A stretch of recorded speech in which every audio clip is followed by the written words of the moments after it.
নমস্কার বন্ধুরা, আশা করি সবাই ভালো আছেন।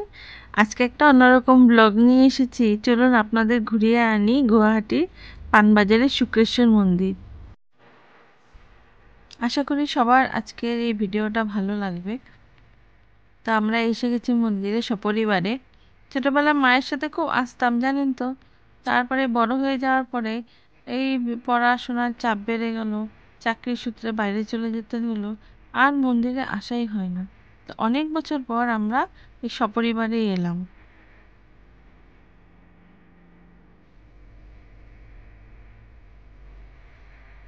কি যে পবিত্র স্থান একটা। আর এটা কিন্তু খুব পুরানো মন্দির গৌহাটির শুক্রেশ্বর মন্দির, ব্রহ্মপুত্রের পাড়ে এটা রয়েছে মন্দিরটা। তো গেলাম, দেখুন সবাই ভক্তের ভিড় এখানে। তো এই ধরনের কলসি ওখানে পাওয়া যায়, খালি কলসি পাওয়া যায়। তো ওগুলোতে জল ভরে নিতে হয়, জল ভরে নিয়ে মহাদেবের মাথায় সবাই জল দেয়।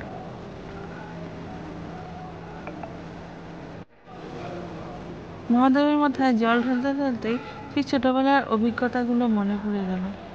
যে মায়ের সাথে আসতাম, শ্রাবণ মাসের প্রত্যেক সোমবারে মা আসতো, এসে মহাদেবের পূজা করে যেত, সাথে আমাকেও নিয়ে আসতো। সেই দিনগুলো মনে পড়ে, আমার দিদিকেও নিয়ে আসতো। তো পুজো শেষে এই যে সবাই ধূপ চাকে, এটা লক্ষ্মীনারায়ণের মূর্তি বাইরে দাঁড়ানো।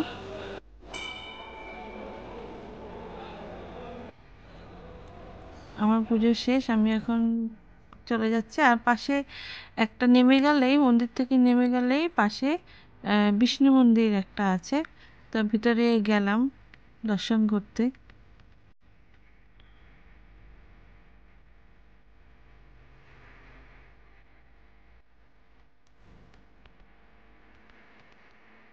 ভিডিও করতে একটু ভয়ই লাগছিল যদি কেউ কিছু অবজেকশন করে।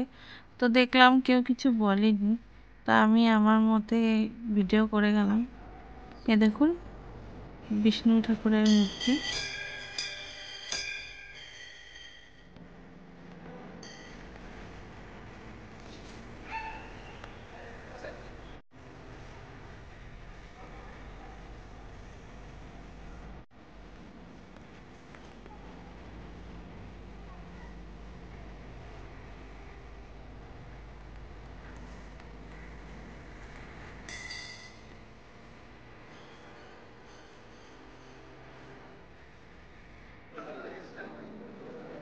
এটা হলো শুক্রেশ্বর ঘাট, মন্দিরের ঠিক পেছন দিকটায়, ব্রহ্মপুত্রের পাড়ে। সবাই, সেদিন ছিল মহালয়ার দিন, সবাই তর্পণে ব্যস্ত পূর্বপুরুষকে জল দিতে।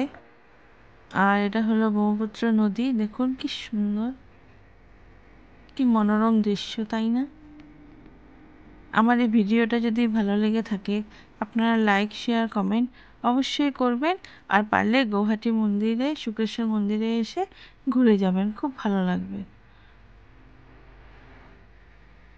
ধন্যবাদ।